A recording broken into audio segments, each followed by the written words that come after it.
کریں اور پھر اپنی خوش بختی پر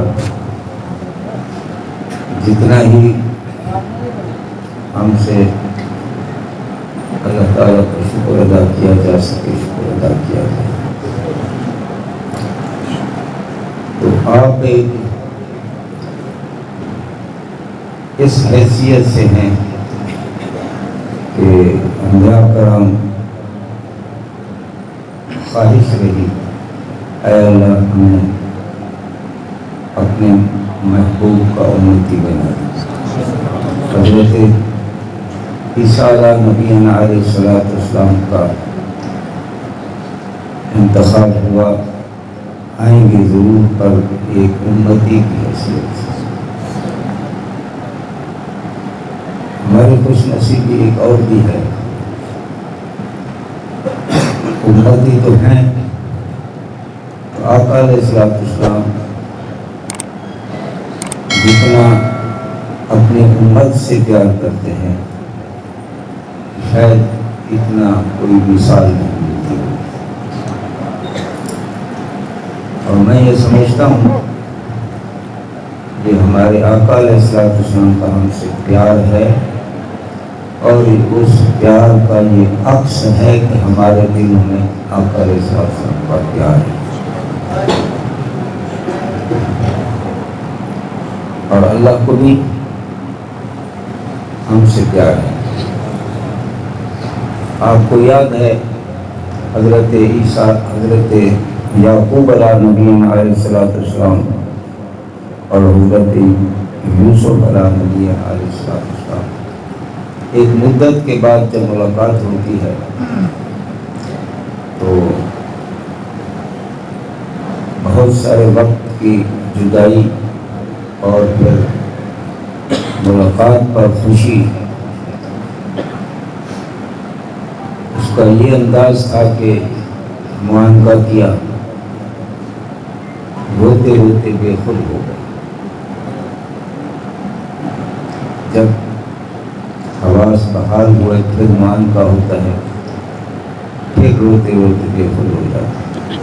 اسی طرح کئی مرتبہ کرنے کے بعد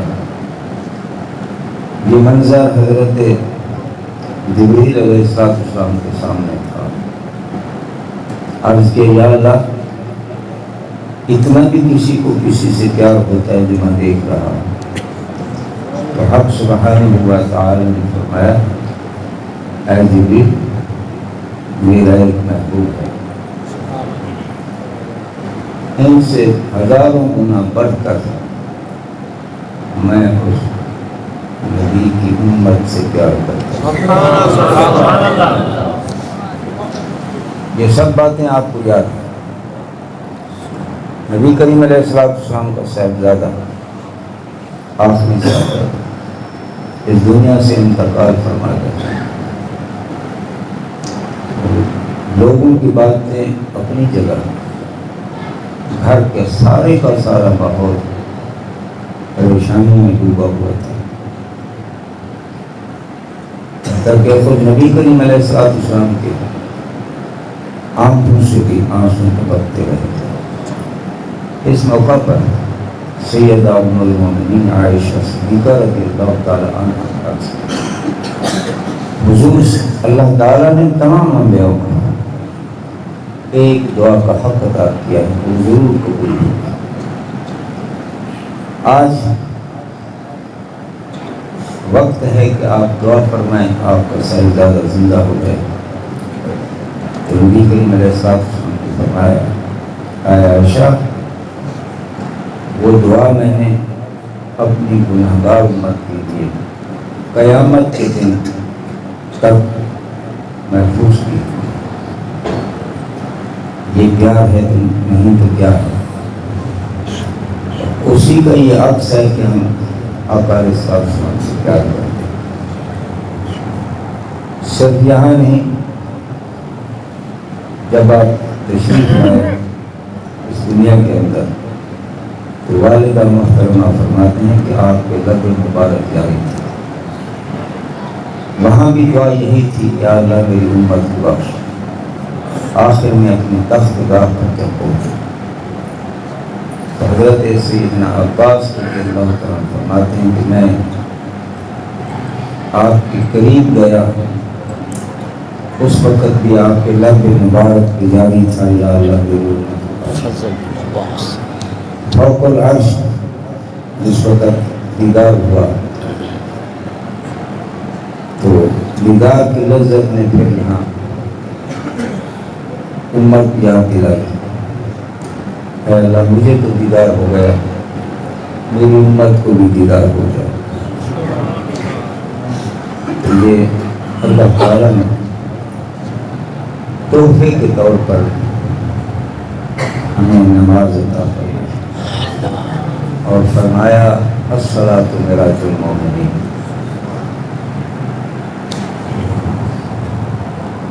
تمام کتابوں میں سب سے بڑھ کر اور سب سے پہلی کتاب جو مدارس میں پڑھائی جاتی ہے جلالین شریف ہے،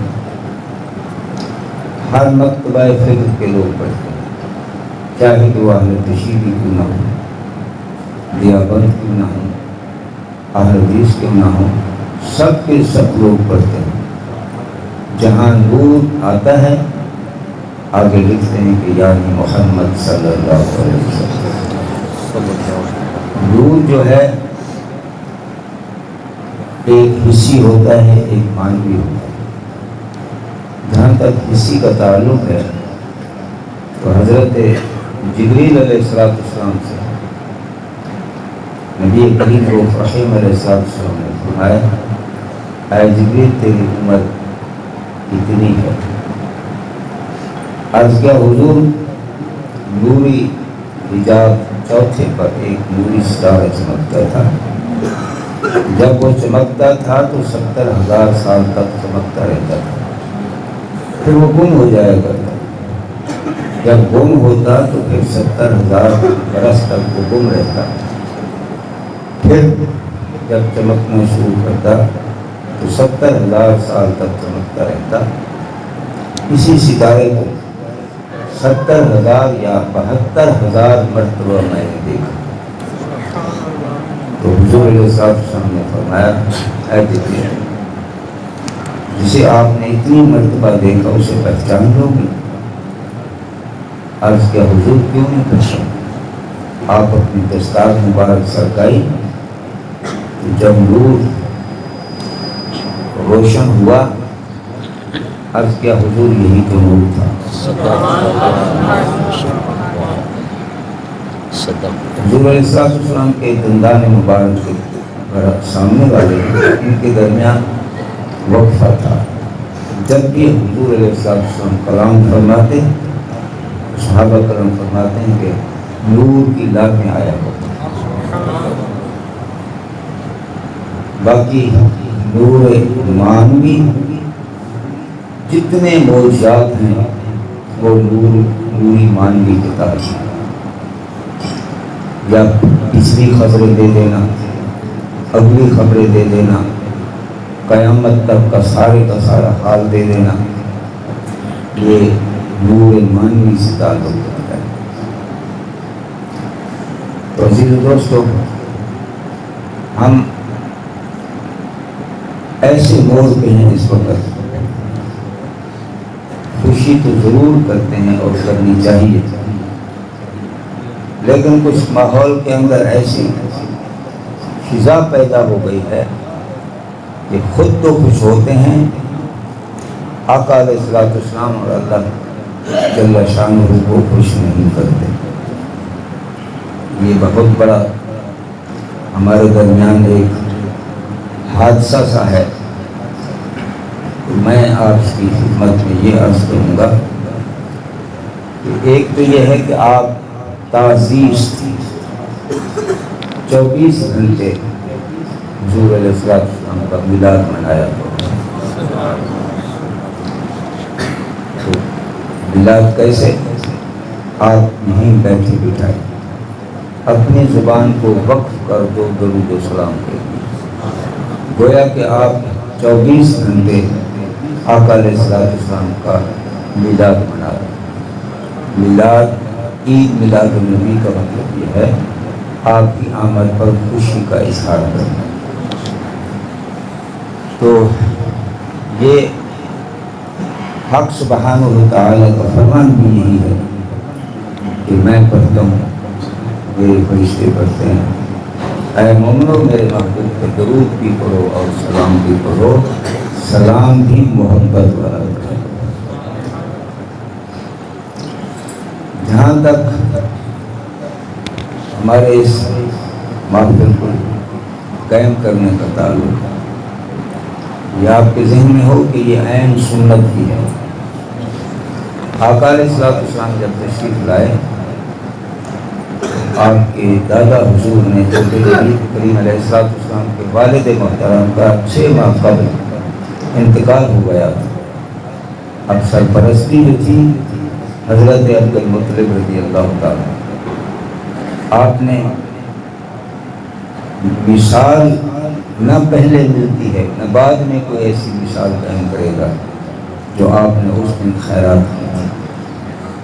100 اونٹ ذبح فرمایا اور یہ بھی فرمایا کہ کھانا تیار کرو، کیونکہ آپ کے صاحبزادے، آپ کے کارندے غلام،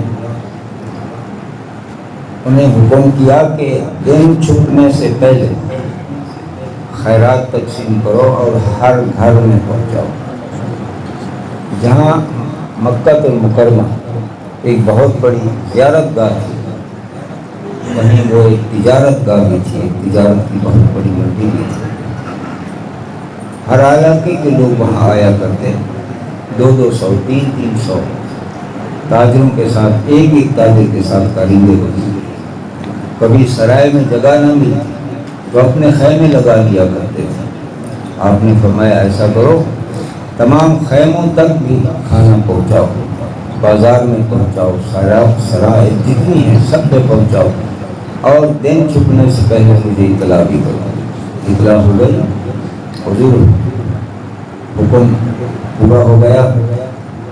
فرمایا ابھی میرا دل ٹھنڈا نہیں ہوا، ایسا کرو 10 اونٹ اور ذبح کرو، اس کے بڑے بڑے ٹکڑے کرو، 4 حصے کرو، ایک کو اس پہاڑ پار، ایک کو اس پہاڑ پار، اس کو اس پہاڑ پار، اس کو اس پہاڑ پار۔ آج پہاڑ کے جانور، جنگل کے جانور میرے بیٹے کی خوشی میں وہ بھی گوشت کھائیں۔ یہ تھا عید کا دن۔ اب سنت پہلے سے چلی آ رہی تھی، سنت ابراہیمی کہتے ہیں، میلاد کی خوشی، یہ سنت ہے۔ حقیقت جسے کہا جاتا ہے، اس کا مطلب بھی یہی ہے کہ بچے کی پیدائش پر خوشی کا اظہار۔ تو حکم یہ ہے، کیونکہ ہمارا دین جو ہے اسے کہتے ہیں دین فطرت۔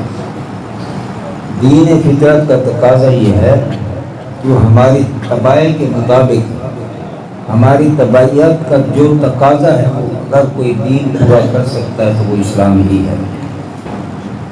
اب ہماری طبیعت کا تقاضا یہ ہے کہ جب بچہ پیدا ہوتا ہے، اگر ہے بیٹا تو خوشی کچھ زیادہ ہوتی ہے، بیٹی ہو خوشی تو ہوتی ہے لیکن تھوڑی سی کم۔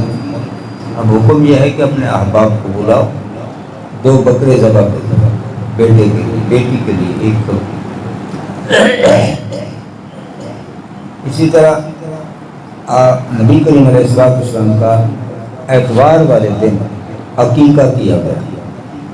عقیقہ کس شان کا تھا؟ آپ نے فرمایا کہ جتنے ممالک سے آئے ہوئے لوگ، جہاں جہاں سے کوئی آیا، کھانے سب کی طبیعت کے مطابق علاقے کی نسبت سے پکائیں، تاکہ کوئی اس دسترخوان پہ آ کے یہ نہ کہے کہ میری طبیعت کا نہیں تھا۔ وہ ہو گیا۔ اعلان نبوت کے بعد نبی کریم علیہ السلام نے اپنا عقیقہ خود فرمایا، یعنی اپنی پیدائش پر خوشی کا اظہار آپ نے خود فرمایا۔ یہ ہمارے لیے سنت ہو گئی۔ آقا علیہ السلام کی ذات بابرکات ہر پیر کو روزہ رکھتے ہیں۔ صحابہ کرام نے عرض کیا یا رسول اللہ فدا کابی و صلی اللہ علیہ وآلہ وسلم، آپ پیر کو روزہ رکھتے ہیں۔ فرمایا اس دن سے میری بہت ساری نسبتیں، اسی دن میں دنیا میں آیا، اسی دن اعلان نبوت کا حکم ہوا، اسی دن میں نے معراج کی، اسی دن ہجرت کی، اور اسی ہی دن مدینہ طیبہ کے اندر قدم رکھا۔ تو یہ حضور علیہ السلام روزہ رکھ رہے ہیں، اپنے اس دین کے حوالے سے خوشی کا اظہار یا شکر فرما رہے ہیں، شکر سے ادائیگی کر رہے ہیں شکر۔ تو صحابہ کرام نے بھی اسی طرح پیر کا روزہ رکھنا شروع کر دیا۔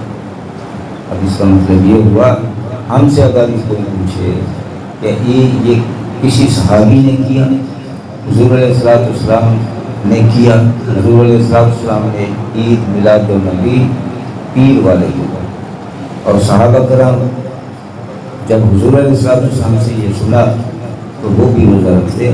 آج تک عشاق جو ہیں پیر کا روزہ رکھتے ہیں، اسی لیے کہ یہ عید میلاد النبی کا دن آج تک اگر ہم یہ ایک موقع بناتے ہیں سب مل کے اور اپنے اپنے انداز سے شکر اللہ کا شکر ادا کرتے ہیں، خوشی کا اظہار کرتے ہیں، تو یہ اہم سنت ہے۔ نبی کریم علیہ السلام جب تشریف لے گئے مدینہ طیبہ، وہاں یہودی بھی تھے، تو یہودیوں کو دیکھا کہ وہ عشرہ یعنی محرم 10 محرم کو وہ روزہ رکھتے تھے۔ نبی کریم علیہ السلام نے فرمایا آپ عید کے دن 10 محرم کو روزہ کیوں رکھتے ہیں؟ انہوں نے کہا کہ اسی دن اللہ تعالیٰ نے ہمیں فرعون سے نجات دی، ہمیں دریا پار کیا، فرعونیوں کو غرق کیا، اسی خوشی میں اس شکر میں ہم روزہ رکھتے ہیں۔ تو حضور علیہ السلام نے فرمایا حضرت موسیٰ تو میرے بھائی، فرمایا ہمارا زیادہ حق بنتا ہے، ہم بھی روزہ رکھیں گے 10 محرم۔ تو حضور علیہ السلام کی 10 اور 10 محرم کو حضرت آدم علیہ نبی علیہ السلام کے حصہ مبارک میں پیر عشرہ 10 محرم کو آپ کے جسم کے اندر روح ہوگی، وہ بھی 10 محرم۔ تو اس حساب سے ہم حضرت آدم علیہ نبی علیہ السلام کی روزہ رکھ کے گویا کہ خوشی کا اظہار کر رہے ہیں، عید میلاد آدم علیہ نبی علیہ السلام منا رہے ہیں۔ سیدنا فاروق اعظم رضی اللہ عنہ کو ایک یہودی نے کہا اللہ تعالیٰ نے آپ پر ایک آیت نازل کی، اگر وہ ہم پر نازل ہوتی تو ہم عید کرتے۔ آپ نے فرمایا کون سی؟ اليوم اکملت لکم دینکم واتممت علیکم نعمتی ورضیت لکم الاسلام دینا۔ تو آپ نے بڑی برجستہ طور پر فرمایا ارے کمبخت، تو ایک عید کرتا، اس موقع پر اللہ تعالیٰ نے ہمیں 3 عیدیں عطا فرمائیں۔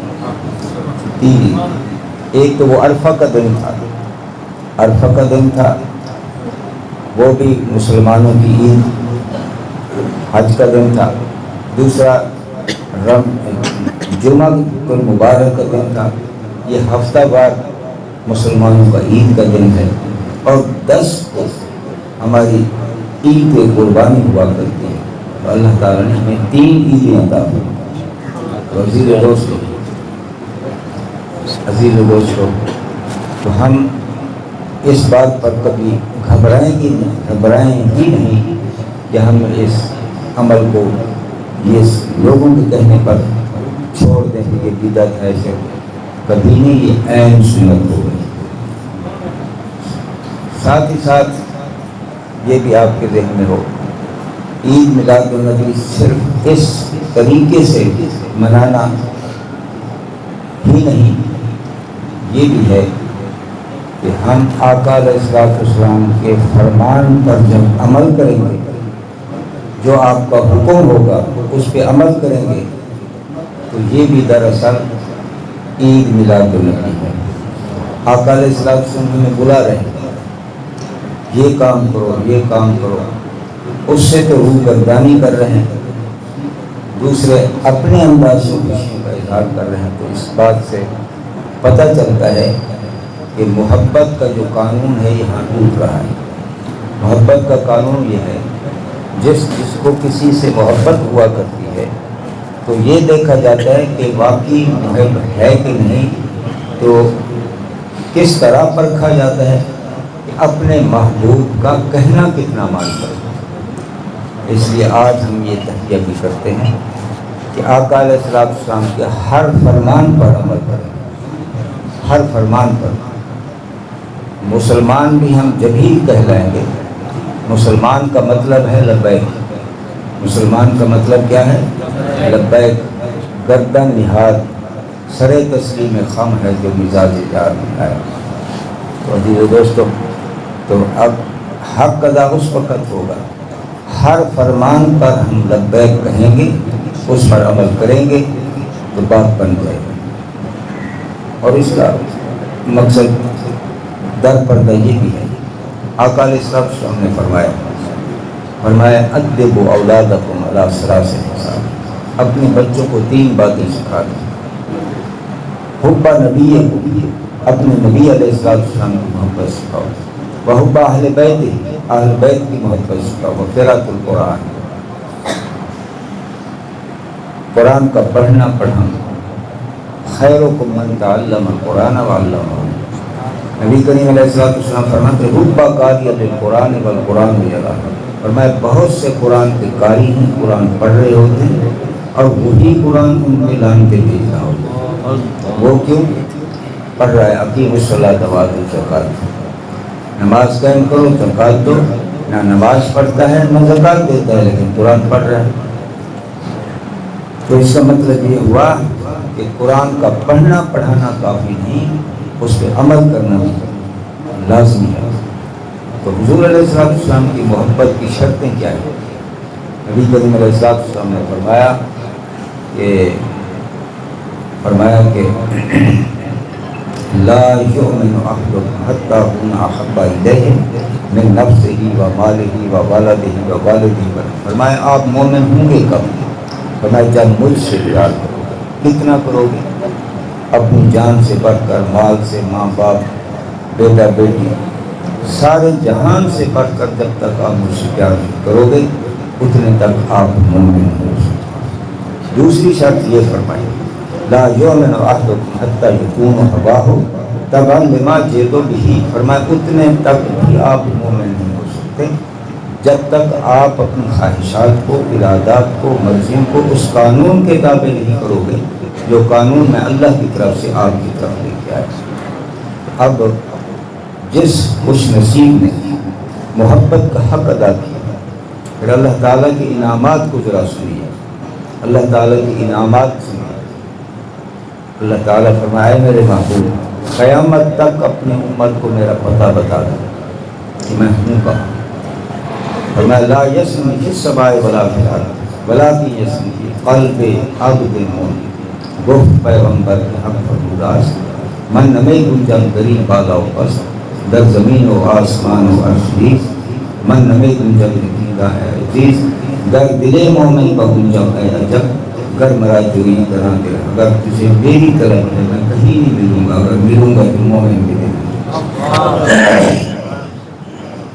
ہمارے خواجہ صاحب ہمارے علاقے کے مشہور و معروف صوفی بزرگ چشتیہ خاندان کے چشم چراغ، آپ فرماتے ہیں کہ نہ تھی اوکھی روح جبل ویس، نہ تھی رکھنی مارو تھل ویس، پہلو دوش کنار بغل ویس، یار سدا دیکھو۔ ہمارے پیر صاحب بھی بولتے لائے دل بر دل ویستے دہلے دیکھان کے ویستے، یہ دل محراب مسلح، یہ دل ہے طور تجلہ، یہ دل ہے عرش معلہ، یہ دل بر اصلوں ہے، یہ دل ویس نور ایانے، یہ دل مکتب قرآن ہے، یہ دل ویس جمل جہان ہے، پر مومن بخت بھلے۔ آپ میری بات سمجھ رہے ہیں؟ اب اعزاز کوئی عام سا نہیں ہے۔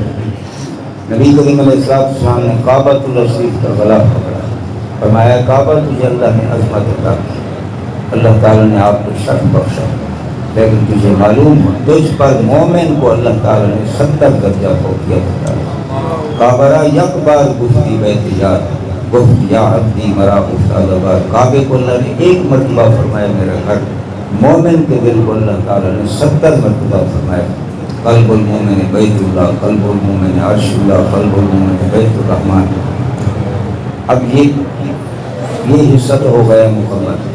اب دوسرا اطاعت والا،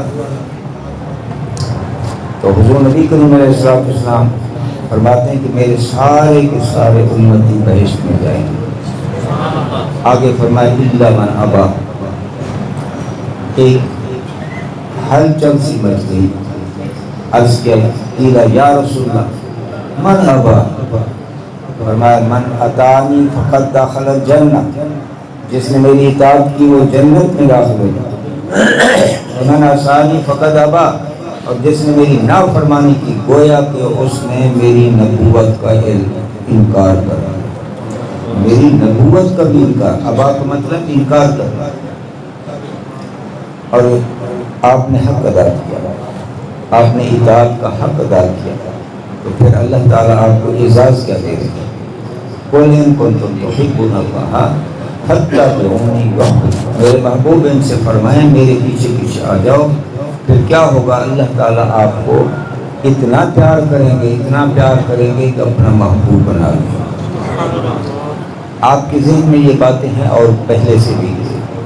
ہماری تخلیق کا مقصد کیا تھا؟ وما خلقت الجن والانس الا ليعبدون، اللہ تعالیٰ نے اپنی معرفت کے لیے، اپنی محبت کے لیے، اپنی عبادت کے لیے پیدا کیا۔ تو اسی ضمن میں حضور علیہ السلام نے فرمایا کہ سب سے بڑھ کر دنیا کے اندر رہ کر سب سے مہنگا سوداگر کوئی ہو سکتا ہے تو اللہ کی محبت ہے، سب سے بڑھ کر مہنگا سوداگر کوئی ہے تو اللہ کی محبت ہے۔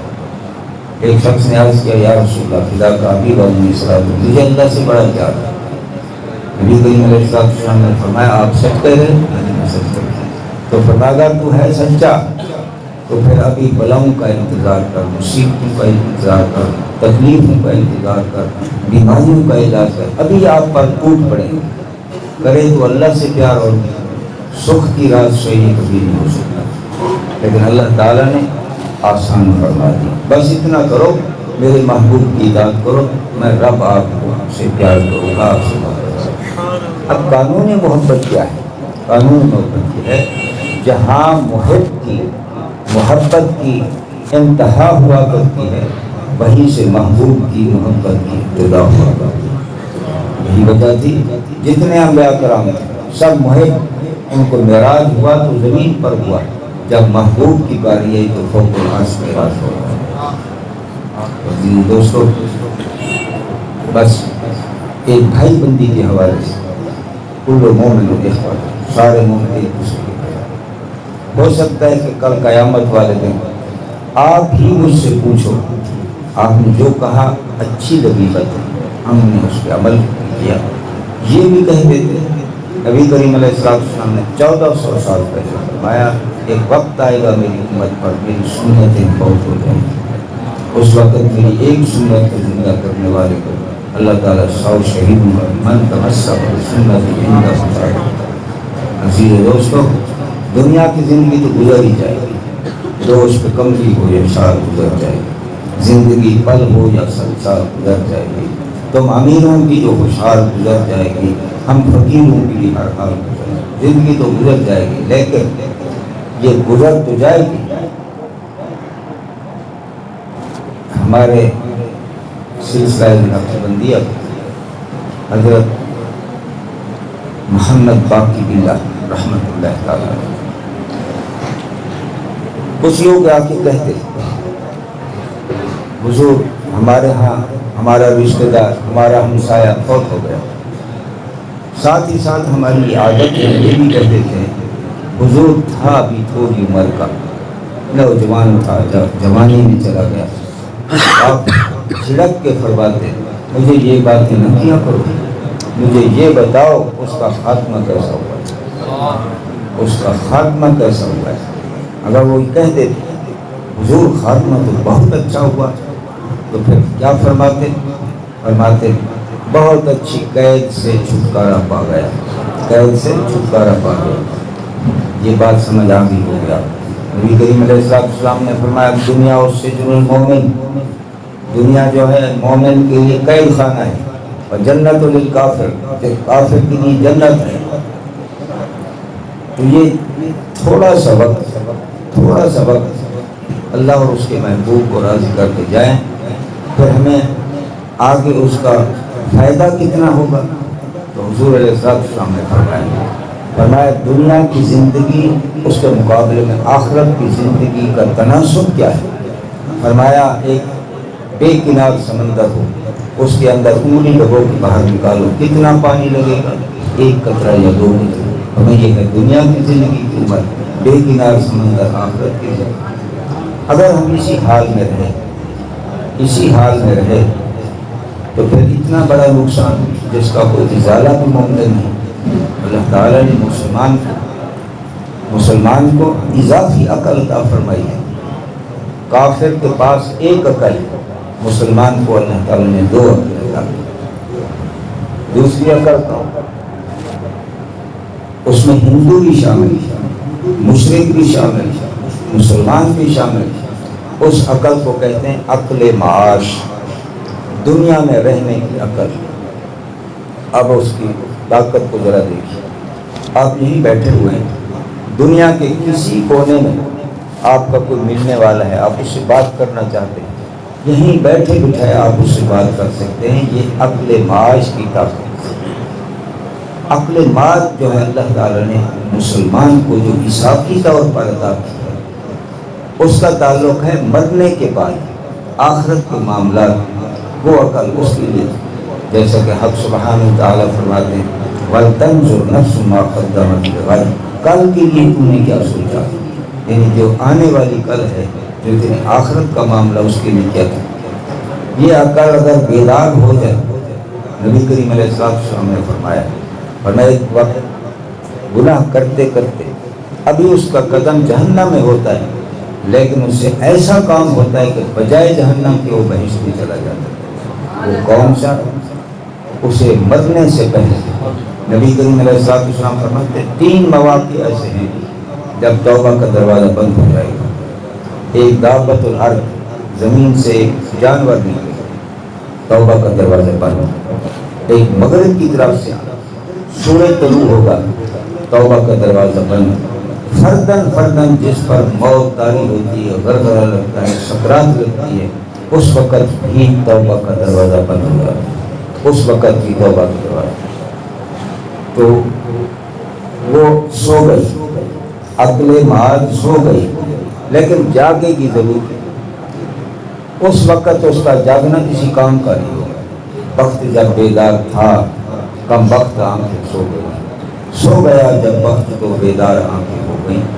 وہ وہی وقت جب توبہ کا دروازہ بند ہو جاتا ہے، لیکن ابھی لمحات دنیا کی زندگی کے باقی ہیں، تو وہ اپنی ان دنیا کی آنکھوں سے دیکھتا ہے اپنے انجام کو، یعنی جہنم کو جب دیکھتا ہے تو پھر تڑپ اٹھتا ہے۔ پھر وہ جو عقل معاش ہے بیدار ہو گئی، لیکن اب کوئی فائدہ نہیں۔ اب جو بحث میں جا رہا ہے گناہ کرتے کرتے، وہ کیا ہوا؟ ابھی توبہ کا دروازہ بند نہیں ہوا تھا، اس کی سوچ، اس کی فکر نے کام شروع کر دیا۔ یا اللہ مجھ سے کیا ہو گیا، میری زندگی برباد ہو گئی، میں کیا کر بیٹھا، میں جو سارا وزن اپنے اوپر دے بیٹھا، آخرت کو تباہ کر بیٹھا۔ وہ ڈر گیا، اس کی آنکھوں سے آنسو آئے، گرے بھی نہیں۔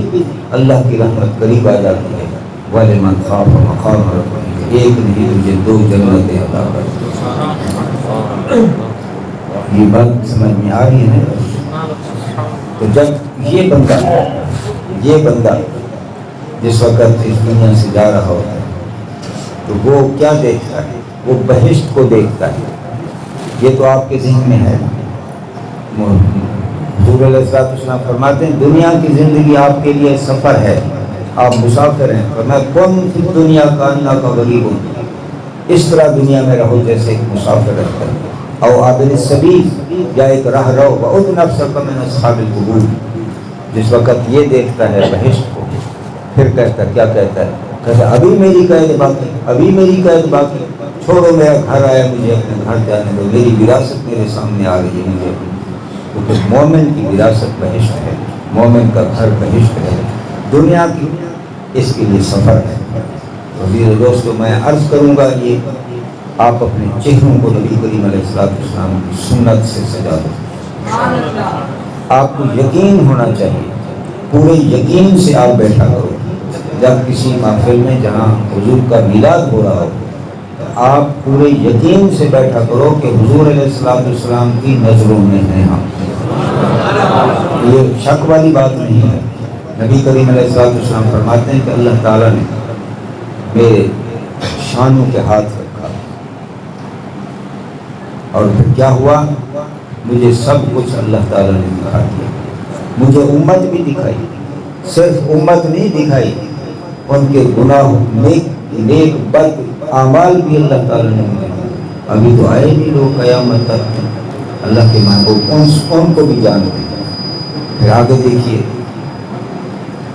تو آپ کے نور مانوی کا حال دیکھا، سارے کا سارا قیامت کا نقشہ کھینچ کے دکھا دیا، بہشت دکھا کا معاملہ بتا دیا، یہاں تک کہ حضرت عمر فاروق رضی اللہ عنہ فرماتے ہیں ایک دن ایسا آیا، حضور تھوڑا سا دیر سے تشریف لائے، نماز پڑھنے کے بعد منبر پہ تشریف لائے، پھر شروع سے باتیں ہونی شروع ہو گئی، پھر دوسری نماز کا ٹائم، اس کے بعد پھر وہی فرمان ہوتا رہا، حتیٰ کہ فرمایا کہ بہشتی بہشت میں پہنچ گئے، دوستی دوزخ میں پہنچ گئے۔ حضور نے سارے کا سارا حال دیکھ لیا، سارے۔ اب جس کی عقل میں جتنا آیا سمایا اس کو اتنے ہی یاد ہے، باقی آپ نے سب کچھ بتا دیا۔ جس وقت اس وقت کسی بھی وقت ہم یہ کبھی گمان ہی نہ کریں کہ حضور ہمیں نہیں دیکھ رہے، اچھا چلو یہاں ہمارا یقین جو ہے کام نہ کرے، تو جب اس دنیا سے جائیں گے تو آپ بتاؤ ملاقات کن سے ہوگی؟ آقا علیہ السلام سے محبت ہوگی۔ پھر یہ تو ہم دیکھیں کیا ہم منہ دکھانے کے قابل ہیں؟ آقا علیہ السلام نے فرمایا خالف المشرکین، اے میرے امتیوں مشرکین کی مخالفت کرنا، اب وہ سوار بہت وہ مونچھیں بڑھاتے ہیں، داڑھی کٹواتے ہیں، آپ ان کے خلاف کرنا، مونچھیں پست کرنا، داڑھی کا حکم ہے تھوڑی سے نیچے ایک مٹھی، اس لیے فرمایا من تشبہ بقوم فہو منہم، جو جس قوم کی شکل بن کے آئے گا اسی میں سے اٹھے گا۔ اس لیے دوستو اگر اسی حال میں ہم چلے گئے تو کس منہ سے سامنا کریں گے؟ آج ہم یہ تہیہ کر کے اٹھتے ہیں کہ حضور علیہ السلام کی ہر سنت کے عمل کریں، آپ کی تاریخ کے اندر ہے جتنے بڑے بزرگ گزرے ہیں، جتنے بڑے بزرگ، اگرچہ وہ صاحب کرامت بھی تھے لیکن اس کرامت وہ کرامت ان کی نظروں میں کچھ بھی نہیں تھی، جتنے بڑے بزرگ ہیں۔ مثال کی صورت میں حضرت بایزید بسطامی رحمۃ اللہ تعالیٰ کے ہاں ایک بندہ آیا، صرف اس خیال سے رہا کہ کرامت دیکھوں گا اور بیعت ہو جاؤں گا۔ سال بھر کے بعد نہ کچھ دیکھنے کی صورت میں جانے لگا۔ تو یہ لوگ جو ہوتے ہیں نبی کریم علیہ السلام اتقوا من فراست المؤمن، آپ کو معلوم ہوا بیچارہ آیا تو تھا کسی اچھے کام سے، اب محروم ہو کے جا رہا ہے۔ ہمارا تو یہ کام نہیں ہے، ہم تو دور جانے والے لوگوں کو اللہ کے قریب کرنے آئے ہیں، تو یہ پھر اللہ سے دور ہو رہا ہے۔ تو اسے بلا کے فرمایا بیٹا کیا ہوا، کیوں جا رہے ہو، خیریت تو تھی، کیسے آئے تھے؟ عرض کیا حضور بس یہ شرط تھی میری کہ کرامت دیکھوں گا تو بیعت ہو جاؤں گا۔ آپ نے فرمایا چھوڑو اس بات کو، یہ بتاؤ سال بھر میں کوئی ایسا میرا عمل دیکھا جو سنت کے خلاف ہو؟ یہ تو نہیں دیکھا، تو اس سے بڑھ کر آپ کو کس کرامت کی ضرورت ہے؟ الاستقامت و فوق الکرامت۔ یہ دوستوں جتنے بڑے بزرگ گزرے جس مقام پر پہنچے سنت کی پابندی سے پہنچے، چاہے وہ چشتیہ ہیں، قادریہ ہیں، سہروردیہ ہیں، نقشبندیہ۔ اب چشتیہ کو لے جاتے حضرت نظام الدین دہلوی رحمۃ اللہ تعالیٰ آپ تشریف فرمائیں. ایک بندہ اڑتا اڑتا آ گیا, وہ گیا. تو آپ فرما رہے ہیں کہ اللہ کا ولی جا رہا ہے. تو نظروں کے سامنے دور جا کے وہ اترے, انہوں نے نوافل شروع کر دیے. حضرت اپنے مریدوں کے ساتھ کھڑے ہو گئے.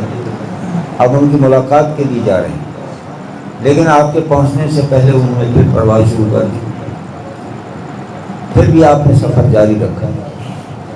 عرض کیا حضور وہ تو چلے گئے.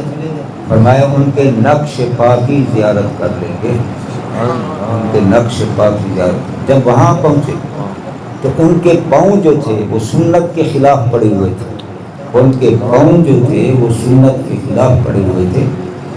فرمایا یہ تو خود اڑتا آیا, سارے جہان کو اڑا کے یہ اللہ کا ولی نہیں ہو سکتا. سنت کے خلاف کرے اور ولی ہو جائے کبھی نہیں ہو سکتا. آپ کی تاریخ کے اندر جتنے بخاری سید ہیں, حضرت جلال الدین بخاری رحمۃ اللہ تعالی, یہ خلیفہ اور مرید ہیں حضرت بہاؤالدین بہاءالحق ملتانی صدر الدین عارف رحمۃ اللہ. آپ نبی کریم علیہ السلام کے روضہ اطہر پہ پہنچتے ہیں تو زیارت نہیں ہوتی. بار بار گزارش کی جا رہی ہے, نانا حضور مہربانی ہو جائے, زیارت ہو جائے. زیارت نہیں ہوئی, حکم ہوا آپ سے ہماری ایک سنت ترک ہے.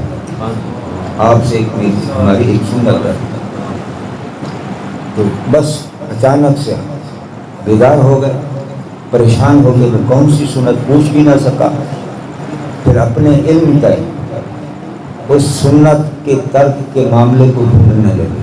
پتہ چلا کہ ہاتھ جو باندھتے ہیں اس میں تھوڑی سی سستی ہو جاتی ہے, سنت کے خلاف باندھے. بقیہ نمازیں جو ہیں اس سنت کے مطابق ہاتھ باندھ کے نماز پڑھی. رات کو خواب میں زیارت ہو گئی. حضور علیہ یہی سنت آپ سے, یہی سنت جو ہے. تو سنت کی پابندی کرنے پر اللہ تعالیٰ اعزاز کے طور پر انعام کے طور پر بعض ایسی بھی کرامتیں عطا کر دیتے ہیں جو کہ آدمی کے بس میں نہیں ہوتی. یعنی وہ چاہے کتنا ہی کوشش کرے وہ کرامت حاصل کرنے, وہ سنت کا حاصل کرے نہیں کر سکتا. وہ بھی اس بقیہ سنت کی پابندی پر اللہ تعالیٰ بے اختیاری سنت بھی عطا کر دیتے ہیں. اسے کہتے ہیں بے اختیاری سنت. اب جیسے آپ کی تاریخ کے اندر دو ایسے بزرگ ہیں جن سے بے اختیاری سنتیں ادا ہوئی. ایک تو ہے مجدد منور مجدد عالشانی احمد فاروقی صاحب. ایک ہیں حضرت شیخ عبدالقادر جیلانی محبوب سبحانی قطب ربانی. یہ دو بڑے وہ بزرگ ہیں جو بے اختیاری سنتیں اللہ تعالیٰ نے نہیں بتا دی. وہ کون سے؟ آقا علیہ السلام پر مکھی نہیں بیٹھا کرتے, مچھر نہیں بیٹھا کرتے, جمعے نہیں پڑی. تو یہ وہ بزرگ ہیں خوش نصیب کہ اللہ تعالیٰ نے جن کو یہ بے اختیاری سنتیں بھی عطا کی. ان کے جسم پر کپڑوں پر کسی مکھی کبھی نہیں بیٹھی, مچھر کبھی نہیں بیٹھا, جو کبھی نہیں بیٹھا. حضرت بہاؤالدین نقشبند بخاری رحمۃ اللہ تعالی کا سفر فرمایا آج ہر بندے نے جہاں پڑاؤ ڈالا ہر آدمی اپنی روٹی خود پکائے گا. کہ حضور علیہ السلام ایک موقع پر آپ نے فرمایا اپنی روٹی ہر آدمی آپ پکائے. تو ہوا کیا, نبی کریم علیہ السلام نے توے پر روٹی ڈالی, بالکل آٹے کا آٹا. آقا علیہ السلام کے ہاتھ لگیں اور آگ جلائی, یہ ہو ہی نہیں سکتا. جب آپ نے یہ فرمایا, حضرت بہاؤالدین نقشبند بخاری رحمۃ اللہ علیہ یہ فرمایا کہ آج ہم سارے کے سارے اپنی روٹی خود پکائیں. جب حضرت نے روٹی اپنی پکائی تو بالکل آٹے کا آٹا رہا. آپ فوراً سر پر سجود ہو گئے, یا اللہ تیرا کتنا کرم ہو گیا کہ مجھے اللہ تعالیٰ آپ نے مجھے بے اختیاری سنت عطا. میں چاہے لاکھ کوشش کرتا کہ ایسا ہو, کبھی نہ ہوتا. یہ تیری عطا ہے کہ یہ بے اختیاری سنت کی عطا ہے. یہ کب ہوتا ہے ایسا؟ جب بالکل آپ کی تاریخ چشتیہ خاندان کے بزرگ ہیں حضرت قاضی عاقل محمد سے, یہ ہمارے علاقے کے پردادا پیر ہیں حضرت غلام فرید صاحب رحمۃ. حضرت نور محمد سے مہاروی رحمۃ اللہ تعالی کے خلیفہ اجل ہیں. ان کا سایہ اٹھ گیا تھا, ان کا سایہ نہیں تھا.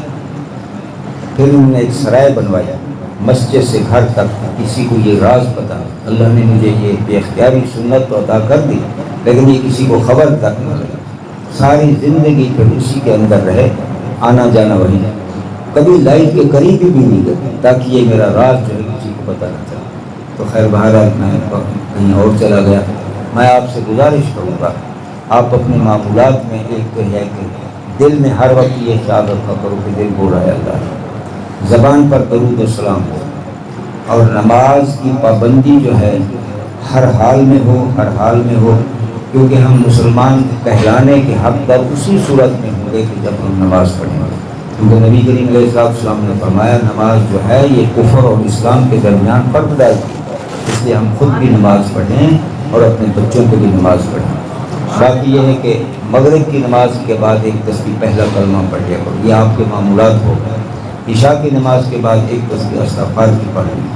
حضور علیہ السلام فرماتے ہیں ہر بندے کو ہر روز 70 مرتبہ قبر یاد کرتے ہیں، انا بیت الجودت، انا بیت الوحشت، انا بیت الظلمت، انا بیت الوحدت، تو فرمایا میں بھی 70 مرتبہ استغفار پڑھتا ہوں، آپ بھی 70 مرتبہ استغفار۔ جو مسئلہ سنا شریعت پاک کو اس پر عمل کریں، ہم نہیں کریں گے تو کون کرے گا؟